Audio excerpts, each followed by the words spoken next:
Assalamualaikum warahmatullahi wabarakatuh. Alhamdulillahirabbil alamin. Wassalatu wassalamu ala asyrafil anbiya'i wal mursalin Muhammadin wa ala alihi wa sahbihi ajma'in.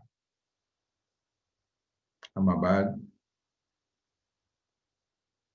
Saudara-saudara, topik kuliah kita kali ini mengenai petunjuk Al-Quran dan As-Sunnah tentang inseminasi dan bayi tabung. Kita tahu persoalan ini sudah dilaksanakan secara luas di dunia ini, ya. Baik itu berupa inseminasi. Salah satu metodenya yang digunakan adalah bayi tabung. Nah, sebelum kita lanjut, ya, sekedar merefresh apa itu inseminasi. Kalau kita pakai kamus populer, kamus besar bahasa Indonesia, inseminasi itu diberikan pengertian sebagai pemasukan sperma ke dalam saluran genitalia betina. Nah, ini biasanya dilakukan, ya, pada hewan, ya, maupun manusia. Nah, sementara ada juga inseminasi buatan.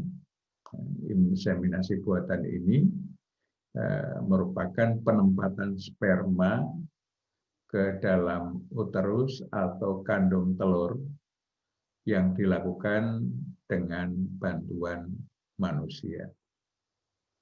Nah, sehingga pada intinya inseminasi itu mempertemukan antara sperma dengan ovum.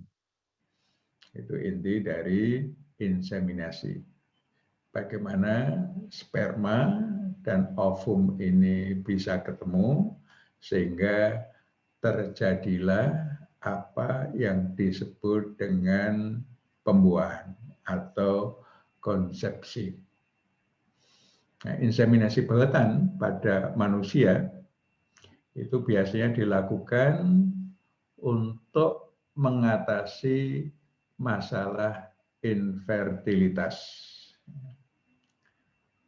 Nah, ada beberapa hal yang kita mesti pahami, bahwa di dalam proses inseminasi ini ajaran Islam juga memberikan tuntunan bagi kita semua, karena ini termasuk peristiwa yang sangat penting untuk kita, bagi kita terutama profesi dokter, ya. Kita mesti tahu apa yang menjadi prinsip-prinsip untuk inseminasi ini. Nah, prinsip pentingnya adalah sebagaimana difirmankan oleh Allah di dalam Quran surah Al-Isra ayat 32. A'udzubillahi minasyaitonirrajim. Wala taqrabuz zina. Innahu kana fahisyatan wa sa'a sabila. Jangan kamu dekati zina. Sesungguhnya zina itu perbuatan keji dan jalan yang buruk. Ini prinsip, ya, yang harus dipegang teguh di dalam inseminasi. Ya, tidak boleh mendekati zina. Apa itu zina? Zina itu adalah hubungan seksual yang dilakukan oleh bukan pasangan suami istri yang terikat oleh ikatan pernikahan. Itu adalah zina. Termasuk proses yang terjadi setelah hubungan seksual itu bertemunya sperma dengan sel telur, ya, yang dilakukan dari sperma dan sel telur bukan pasangan yang terikat oleh pernikahan, itu masuk kategori zina. Dan di sini salah satu kegiatan yang harus dijaga di dalam inseminasi adalah salah satu maqasidus syar'iyah. Itu adalah hifdzun nasl. Nasl itu adalah keturunan, menjaga keturunan sehingga nasabnya itu jelas. Nah, ada juga dari tuntunan hadis yang diriwayatkan oleh Ahmad. Ini Rasulullah Shallallahu Alaihi Wasallam bersabda, la yahillu limri'in yu'minu billahi wal yaumil akhir ayyasqiya ma'ahu zar'a ghairi. Ini diriwayatkan dari Ruwaifi bin Sabit al-Ansari, ia berkata, aku pernah beserta Nabi waktu perang Hunain, beliau berdiri berkhutbah di antara kami, beliau berkata, tidak boleh bagi seorang yang beriman kepada Allah dan hari akhir menyiramkan air maninya ke ladang orang lain. Jadi menyiramkan air maninya ke ladang orang lain artinya yang bukan istrinya. Bagi orang yang beriman tidak boleh. Ini petunjuk yang harus kita pegang di dalam inseminasi. Nah, berdasarkan petunjuk-petunjuk itu, para ulama itu melakukan muktamar, majma' al-fiqih, yang ketiga di Aman itu menghasilkan beberapa kesimpulan-kesimpulan utamanya yang terkait dengan inseminasi. Yang pertama,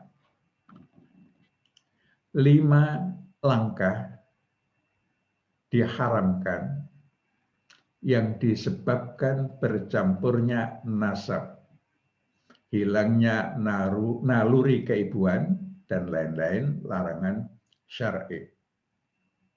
Apa saja kelima itu? Yang pertama adalah mencampur 2 benih dari sperma suami dan sel telur bukan istri, kemudian menanamkan zigot tersebut ke dalam rahim istrinya. Ini yang pertama.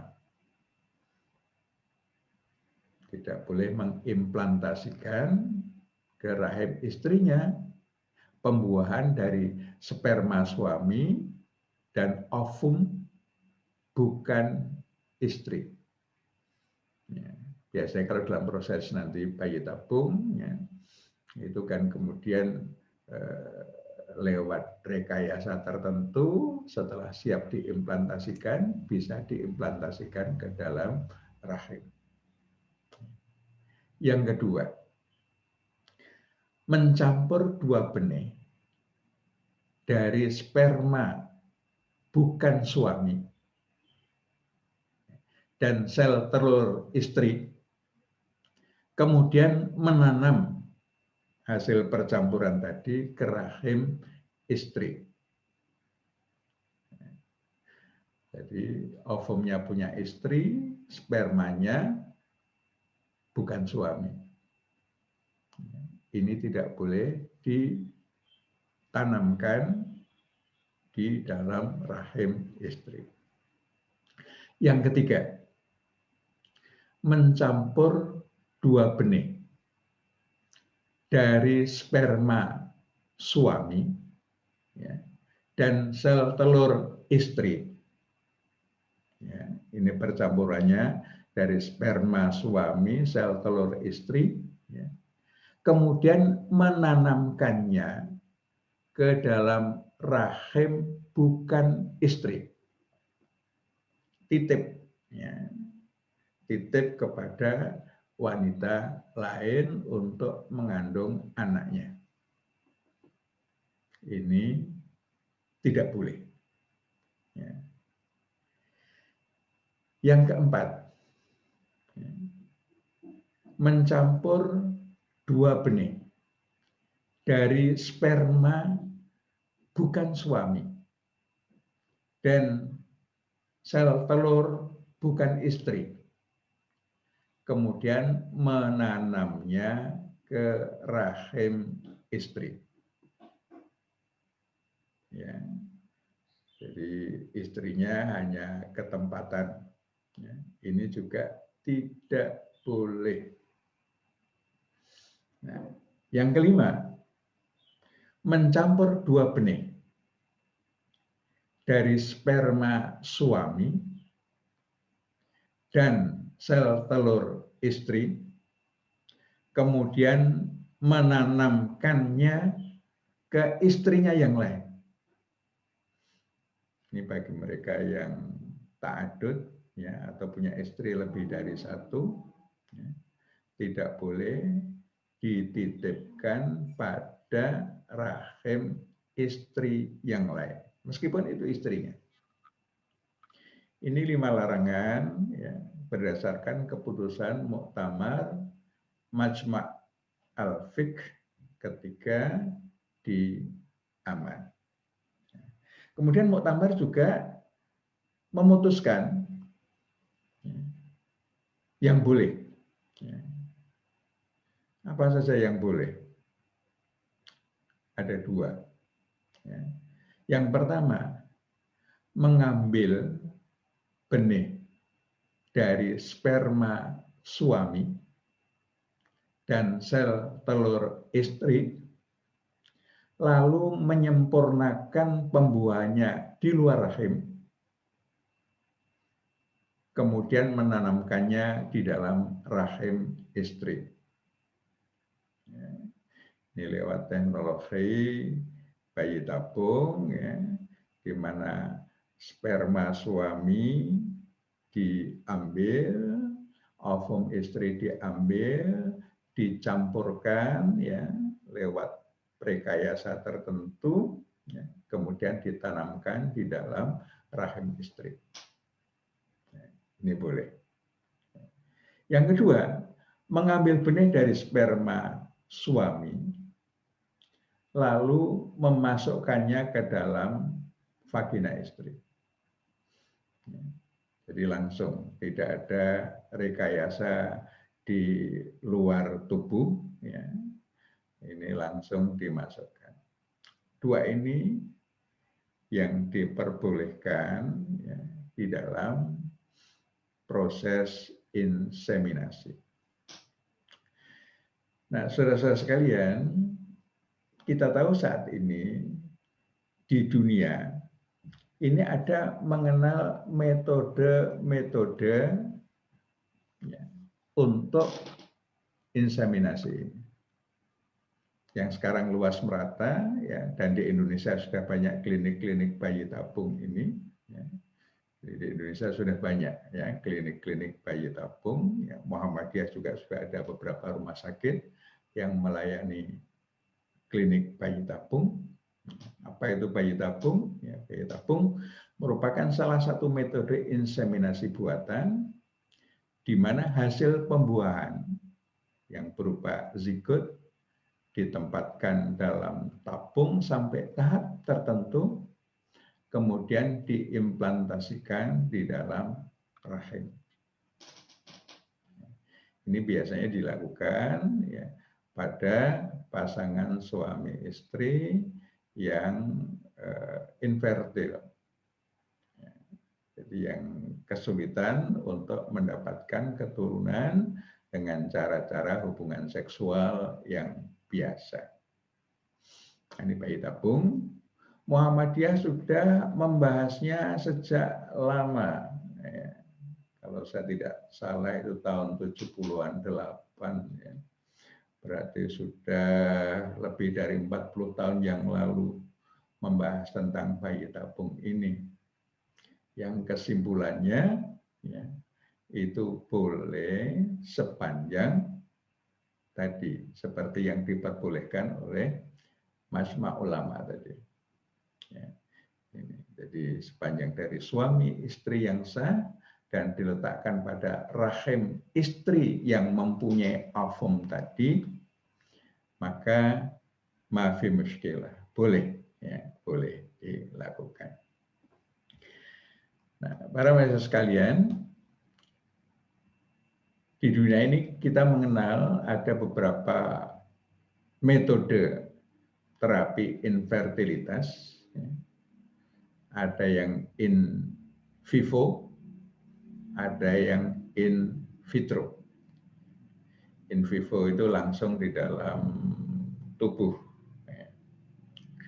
Nah, metode pertama, ini metode di mana diambil sperma suami, lalu disuntikkan di tempat yang tepat pada organ reproduksi istri agar terjadi pembuahan.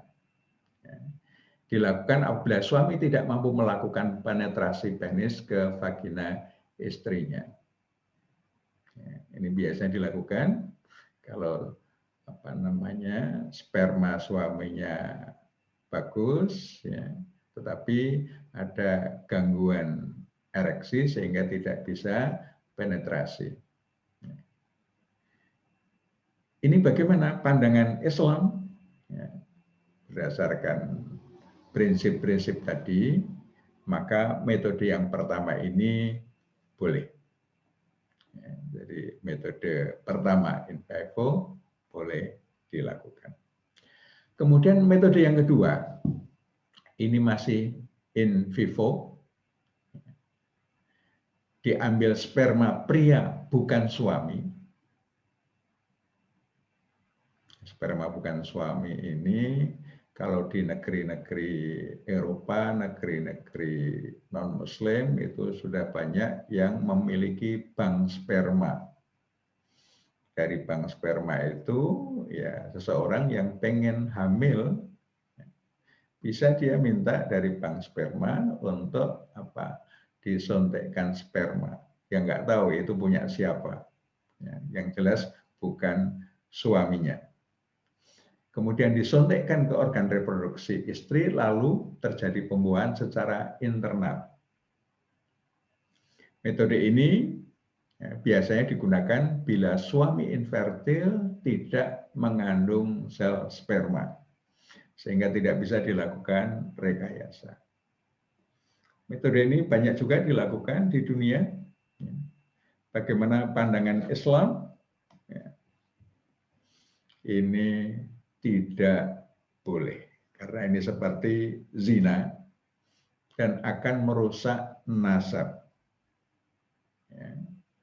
Jadi tidak boleh hamil dengan mengambil sperma dari bank sperma atau langsung dari pria yang bukan suami.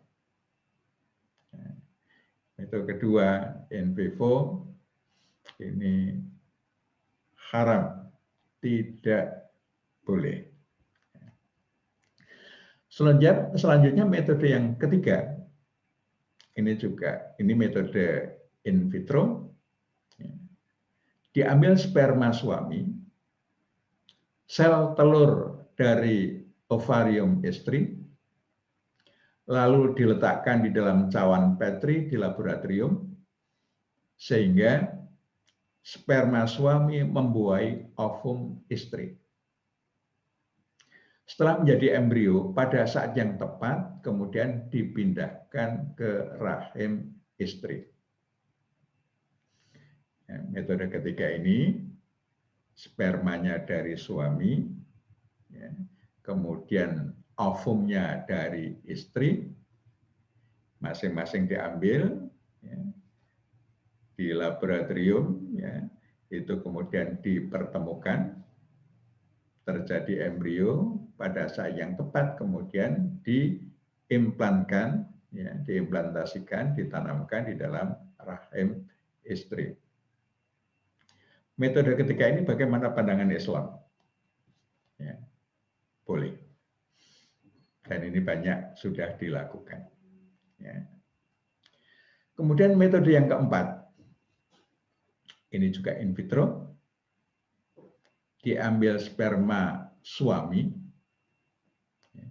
dan sel telur dari ovarium bukan istri, lalu diletakkan dalam cawan Petri di laboratorium, sehingga sperma suami membuahi ovum bukan istri. Setelah menjadi embrio, pada saat yang tepat dipindahkan ke rahim istri. Bagaimana pandangan Islam? Ini juga tidak boleh. Ya, kenapa?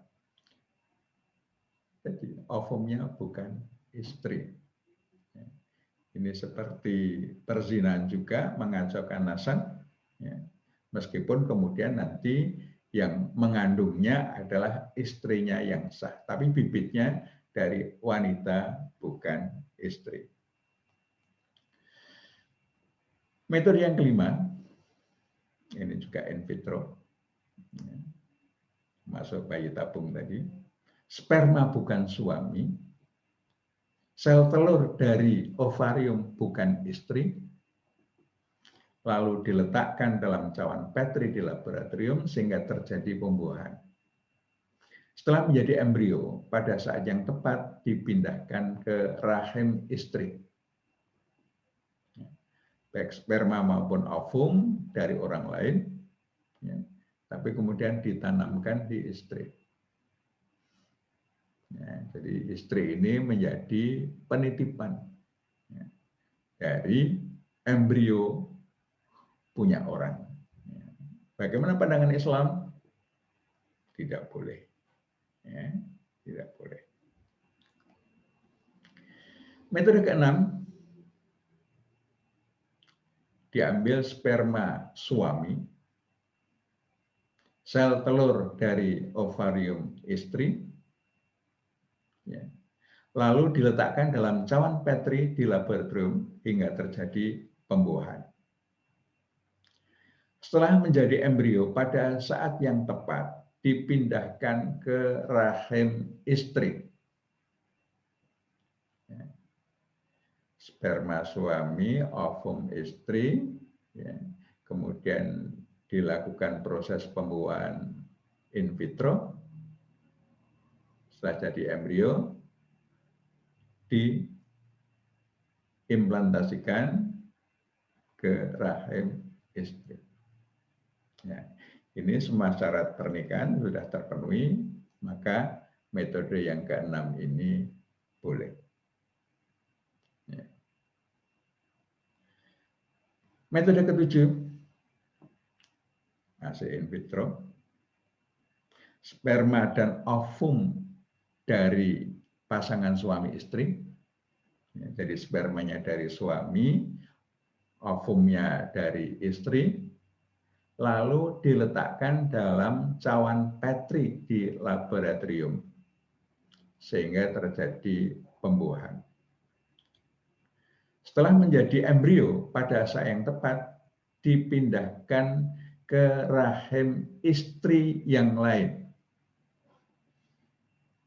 Bagi pria yang punya istri lebih dari satu, bisa, ya, melakukan dengan metode ini. Tapi dalam pandangan Islam boleh apa tidak? Ini dalam pandangan Islam tidak boleh. Ibu yang mengandung itu hanya boleh mengandung embrio, ya, janin yang berasal dari ovumnya sendiri dan spermanya dari suaminya sendiri. Itu prinsip yang tidak bisa ditawar. Ya, oleh karena itu, inilah, ya, prinsip-prinsip Islam tentang inseminasi, baik in vivo maupun in vitro. Yang harus dilakukan adalah syarat pentingnya